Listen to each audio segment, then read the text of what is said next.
This is the HOVERAir X1 PROMAX. Calling it a drone doesn't really do it justice. This self-flying 8K camera can lock onto the user and detect and avoid obstacles while performing various different automated flight modes, including a bike-specific following mode. In this video, we will review all the features and capabilities of the X1 PROMAX itself, as well as the contents of the HOVERAir cycling bundle, so you can make an informed decision on whether this is a useful ride companion or just another tech gimmick.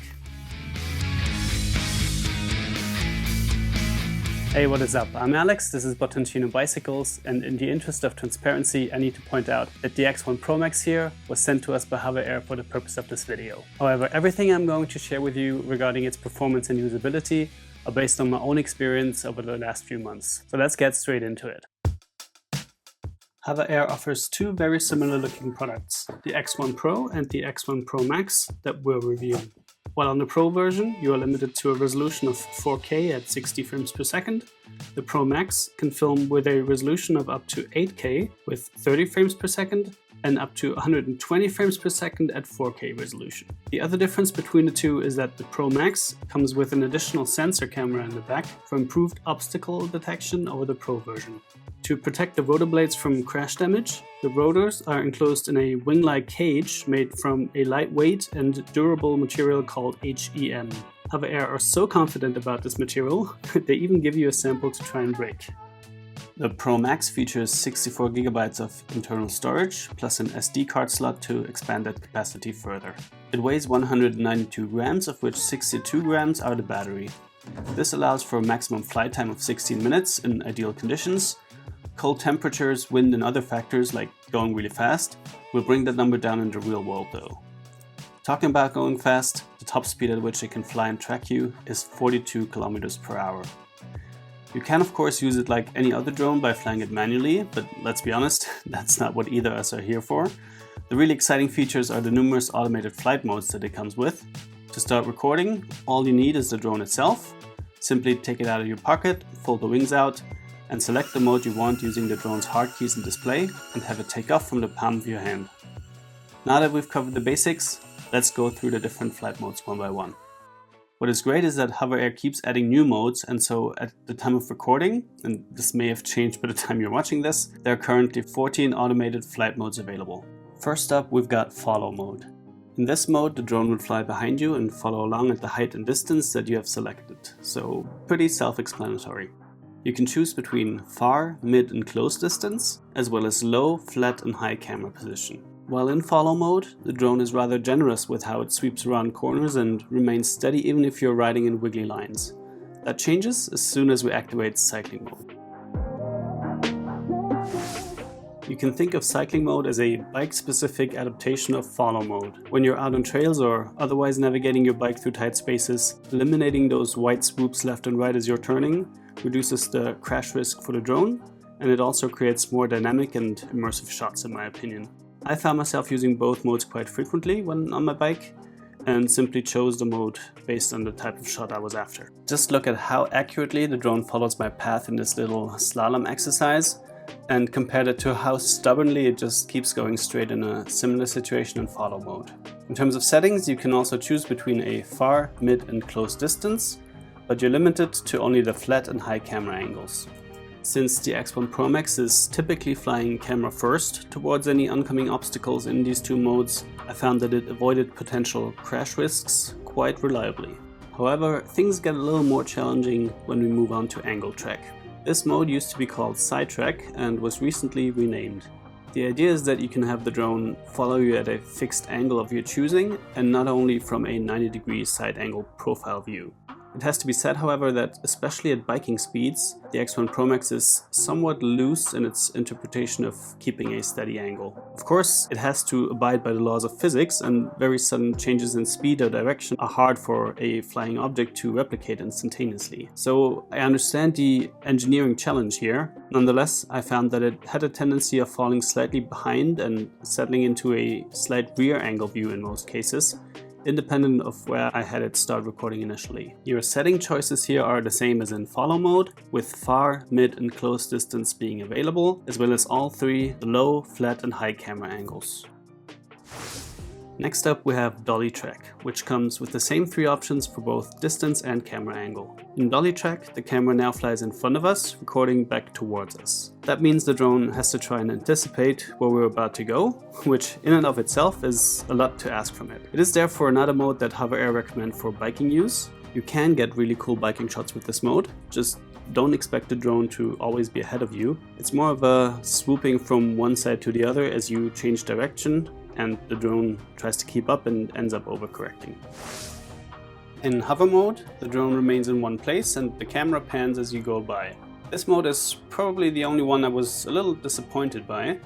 It seems like a very basic and easy mode, so I expected it to work smoothly, but I found the tracking to be a bit choppy at times, and the camera also tends to be angled too far up, leaving a lot of headroom above you in most shots. Bird's eye, I would say, is one of my favorites. In this mode, the camera flies up and down in a straight line, which may sound boring, but the fact that you have so many options to choose from in terms of how you want your shot set up really gives you tons of options. For example, you can choose how high the drone flies, the duration at the top, whether or not you want it to rotate, at what speed to rotate, and so on. Orbit mode kind of explains itself, but once again there's a little more to it than it might first seem. In this mode, the drone will make 1 or more full circles around you while pointing the camera at you. The setting options include the radius, so the distance between you and the drone, the rotation distance, the altitude, and the orbit direction, so clockwise or counterclockwise. Spiral is basically the same as orbit with the addition of a vertical movement. Here, the drone does not stay on the same level as it flies around you, which creates these really cool shots that look like elaborate drone work and not a mere automated preset. Strangely, you cannot choose the direction of rotation here. The only setting you can adjust is the radius. 360 spin is one of the modes I didn't really use much. I guess it's nice to have if you want to capture a great panoramic view, but I just didn't have much use for it so far, if I'm honest. Zoom out is another mode that is super easy to use and at the same time really elevates your footage. I would argue that the name choice isn't ideal, as the camera doesn't really do much zooming here. Instead, the drone just flies the selected distance away from you and back while recording. The real zooming is being done in dolly zoom mode, where the camera simultaneously moves and zooms, creating an interesting background movement effect. In this mode, you can select the initial position and the zoom level. And then we also need to mention indoor follow. Again, a mode that I don't think I will have a ton of use for, but still very impressive. There's also a dedicated skiing mode, which I have not yet had a chance to try out. All of what you've seen so far is available to you with just the purchase of the X1 PROMAX itself. I feel like nowadays it is worth pointing out that it ships with a fully fledged charger and USB-C charging cable, something you don't get when you buy a MacBook these days. As part of the cycling bundle, you get 2 extra batteries along with a dedicated charging hub, the beacon for improved tracking, as well as the necessary mounts for your bike. You also get a set of ND filters, which are basically sunglasses for your PROMAX, and improve the image quality in highlight situations. And you also get a carry bag to put all those things in. The extra batteries are definitely useful. Time flies when you're having fun, and 10 minutes of flight time go by so fast. I will admit that I have not had the chance to really test the ND filters in detail, but I did find my footage to have a tendency of being a little overexposed, so it is good to know that I have a tool in my arsenal to do something about that. Now let's talk about the beacon, which actually serves more than one purpose. As the name suggests, it acts like a beacon for your drone and improves its tracking capabilities, as it no longer needs to rely on visual tracking alone. I gotta say that I never really had issues with the drone losing me, even without the beacon, but I also haven't tested it in a group ride scenario. In that kind of setting, I would imagine it's crucial that you have the beacon on you. With its little display, the beacon also provides a small preview of what the drone is recording. That allows you to check the composition of your shots, as well as keep an eye on the whereabouts of your drone as it's flying behind you. The beacon can also be used as a controller for flying the PROMAX manually. You can use it in one-handed mode using only the controls on the beacon itself, or combine it with the joysticks. The joysticks are not part of the cycling bundle and need to be purchased separately.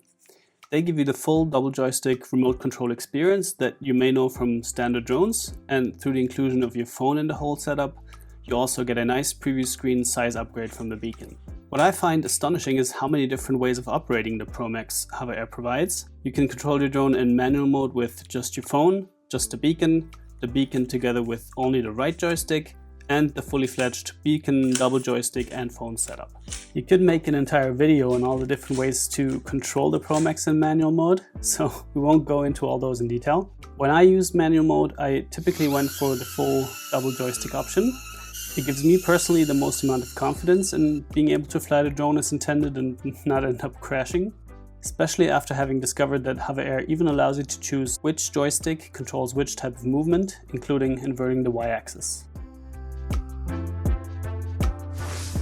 I would say the biggest strength of the X1 PROMAX is its ease of use. It's just so easy to take it along with you on a ride or hike, whip it out of your pocket whenever the scenery demands it, and record some nice footage in no time. The fact that you don't also need to take your phone out every time is a plus. I think this usability aspect is very important because that makes this drone very accessible for non-drone people who don't want to learn a bunch of controls and use a complicated remote. Good to go with just the drone itself. I also love that they thought about little things like allowing you to make changes to the flight mode settings on the drone itself and not only in the app. Simply press and hold one of the direction buttons and the setting will start to flash, and you can then toggle through the different options for the setting. If you do use the app to make changes to a certain mode, well then, odds are you're doing that because you want to use that mode now, right? Well, there is a button right there where you are in the app to immediately select that mode on the drone, so you don't need to toggle and search for it manually on the drone before takeoff. I also love that you can customize which flight modes are activated on your drone, so you don't always have to toggle through numerous modes that you're never using anyway. HOVERair is also really great when it comes to improving the functionality of the drone via updates, and even releasing entirely new flight modes for free. In the last few months alone, they have updated voice prompts and added new features with angle track and dolly zoom. But most importantly, the thing that impressed me the most is just how well this drone works. I mean, sure, it does crash every now and then, but honestly, for what it can do, is that not to be expected? I really put the PROMAX to the test with narrow pathways like this construction site tunnel that got lower and lower the longer it went on, and it had no issue with that. The same goes for underpasses and narrow trails that it handles surprisingly well. Really quite impressive.